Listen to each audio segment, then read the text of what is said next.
Hi అండి, అందరికీ నమస్తే అండి. మీకు మీ కుటుంబ సభ్యులు అందరికీ సంక్రాంతి శుభాకాంక్షలు అండి. ఈ సంక్రాంతి పండగ మీ కుటుంబంలో సిరి సంపదలను తేవాలని కోరుకుంటూ ఈరోజు బెల్లం పొంగల్ అండి.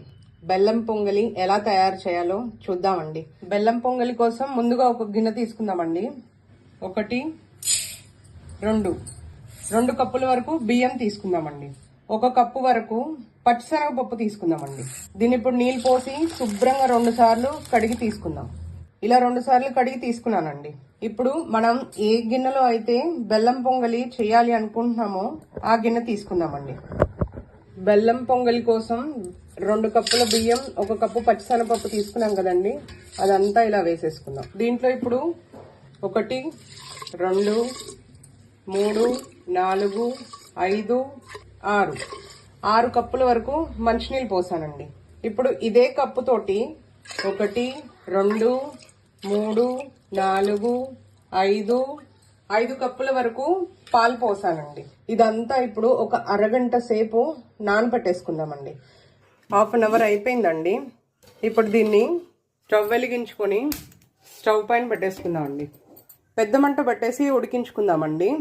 పెద్ద మంట పెట్టుకున్నాం కదండి, ఇలా ఉడుకుతూ పొంగొస్తుందండి. ఇది ఇలా పొంగొచ్చినప్పుడు ఒక్కసారి కలిపేసుకొని మీడియం ఫ్లేమ్లో పెట్టేసుకుందామండి. ఇలా పెద్ద మంటే ఉంచేసుకున్నాం అనుకోండి, పొంగిపోతుంది అనమాట మొత్తం. అందుకని ఒక్క పొంగు రాగానే మీడియం ఫ్లేమ్లో పెట్టి ఉడికించుకుందామండి. మొత్తం అంతా మీడియం ఫ్లేమ్లో పెట్టి ఉడికించామండి. ఇలా ఉడికిపోయిందండి. మరీ అంత పేస్ట్ అయిపోవు పచ్చెనగపప్పు, మామూలుగా ఇలా ఉడికి ఉంటాయి. ఈ బెల్లం క్వాంటిటీ ఎలా అంటే అండి, మనం 3 కప్పుల వరకు అన్ని తీసుకున్నాం కదా, బియ్యము పచ్చిశనగపప్పు, 2 కప్పుల వరకు బెల్లం పడుతుంది. దాన్ని చూసి తీసుకుందాం. 1, 2 ఇదంతా కలిపేసుకుందామండి. అడుగంటకుండా కలిపేసుకోండి, ఎందుకంటే ఇది అడుగంటుతుంది అనమాట. దీంట్లో ఇప్పుడు 4 ఇలాచీలు దంచి తీసుకుంటున్నానండి. ఇదంతా కూడా ఒకసారి కలిపేసుకుందాం. ఇది చేసేటప్పుడు ఎప్పుడైనా సిమ్లో పెట్టి మాత్రమే చేసుకోండి. మీరు త్వరగా అయిపోతుందని కాస్త పెద్ద మంట పెట్టారనుకోండి, అది మాడిపోతుంది అనమాట, అడుగంటుతుంది, మాడు వాసన వస్తుంది. అందుకని ఎప్పుడైనా సరే ఉడికించేటప్పుడు మాత్రమే పెద్ద మంట పెట్టండి. ఒక పొంగు రాగానే మీడియం ఫ్లేమ్లో పెట్టండి. అది ఉడకగానే కొంచెం మనకి తెలుస్తుంది అది ఉడుకుతుంది అనేసి, వాటర్ అన్నీ అయిపోతూ ఉంటాయి. అప్పుడు సిమ్లో పెట్టేయండి. అయిపోయిందండి. ఇప్పుడు దీంట్లో ఇది పక్కకు దింపేసుకుందామండి. ఫ్రై చేసుకున్న జీడిపప్పు అంతా ఈ బెల్లం పొంగల్లో వేసేసుకుందామండి.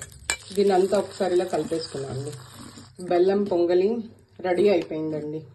థ్యాంక్ యూ ఫర్ వాచింగ్ అండి.